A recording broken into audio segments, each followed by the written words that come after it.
One of the most frustrating things that can happen for any seller on Etsy is to suddenly get a red alert on your account that says you have had listings deactivated, or worse, that your shop has been suspended or even closed.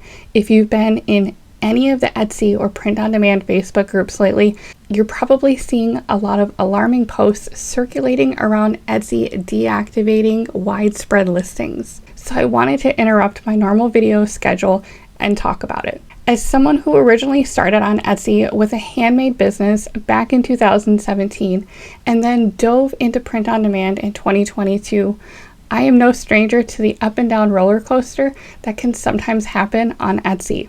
Over the years, I myself have been caught up in these bot sweeps as I've had listings deactivated for all sorts of really random and inaccurate reasons, and I've had a shop temporarily suspended as well. Some days it feels like Etsy has a mind of its own, or that their systems, aka bots, have taken over and gone rogue at times. It's the unfortunate reality and risk of being on a big marketplace, and I have experienced it on other marketplace type platforms as well. The intentions behind these bots and processes that are implemented are seemingly good. There's arguably a lot of shady sellers on Etsy, but the intended consequences are that good sellers often get mixed up in it too, and the outcome isn't always ideal. Some common reasons for deactivation or suspension of a shop can often include being a new shop where deactivation has almost become like an initiation ritual or a rite of passage for starting on the platform. Listing items believed to be counterfeit, violation of policies, particularly the Handmade one, intellectual property infringement, meaning someone has reported your shop or listings for using images or keywords that are copyrighted or trademarked, and payment account issues. Here's what we know regarding the current flurry of deactivations that are happening.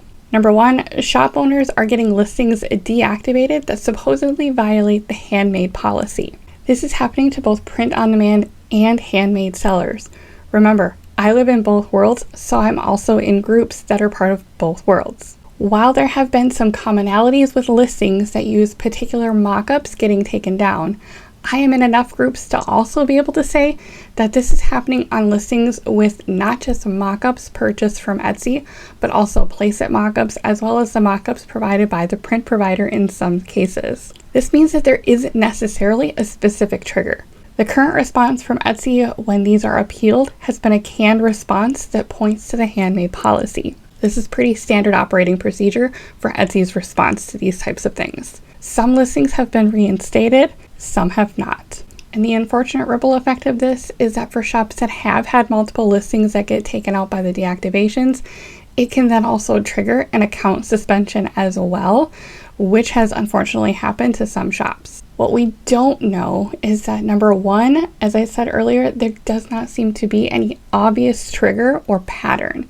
And number two, there is no concrete solution to prevent this from happening. If you are unfamiliar with the Handmade policy, it basically states that in order to qualify as handmade on the Etsy platform, your product needs to either be designed and or made by you. That's why as a print-on-demand seller, you cannot simply take an image from Creative Fabrica or Canva, change a little color here and there, and then call it your own for a product. You must add additional elements to turn it into a unique design that is your own. Print-on-demand or other methods of enlisting production assistance is allowed on Etsy. However, you are required to indicate that you work with these partners within your listings. The sentence that seems to be causing the most concern, again in this recent flurry of deactivations, is in that canned response from the appeal process with Etsy, is a sentence that states other people's photos or stock images of items that are similar to yours is not permitted. However, to be clear, Etsy has not explicitly stated that mockups purchased from legitimate sellers that accurately depict your item cannot be used. These types of images are standard for e-commerce businesses where items are made to order, not just for print on demand, but for handmade sellers as well. So there ultimately continues to be lots of speculation as to why it's happening, and I have no intention of further adding to that speculation because, quite frankly, I don't know any more than anybody else. I will say that in terms of business logic, I have a hard time believing that Etsy is going to be taking a hard stance on something that would effectively shut down millions of listings and hundreds of thousands of shops overnight. Do I personally believe they have a bot that's gone a bit rogue? Yeah, a bit. Do I think that they need a better way of handling these solutions when they do come up and start to create seller panic? Absolutely. If you haven't been to Sarla Moore's channel and followed her Keep Etsy Human campaign, I highly recommend following her channel and her efforts around that. But beyond that, I could sit here and guess all day, and ultimately, that's not what's going to help anyone. These deactivations come from bots, and we won't know anything more for sure unless Etsy decides to make a statement, so only time will tell. In the meantime, though, here are some things that you can do to keep moving forward. Number 1, don't panic. It's not going to serve your business or your mental health very well. Number 2, keep status quo in your shop. And by that, I mean, I don't suggest making mass changes to your listings until we know more. This could be hours of work for a trigger that we are completely guessing at. Number 3, if you have a true fear about losing your shop or the listings and data that you've already built and you feel like you need to do something, head into your shop, go to your settings, and then click on options. Click on the download data tab. From here, you can export your current list of active listings and your shop settings and even your reviews.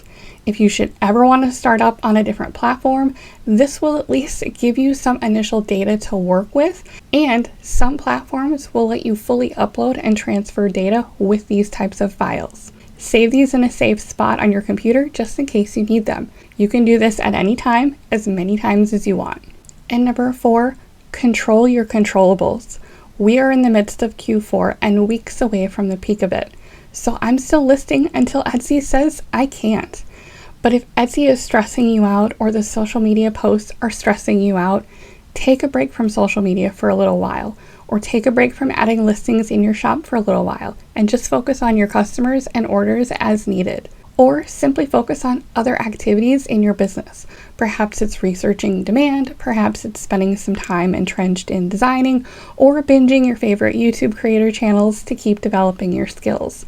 Take control of your thoughts and your actions and focus on what is in your scope of control.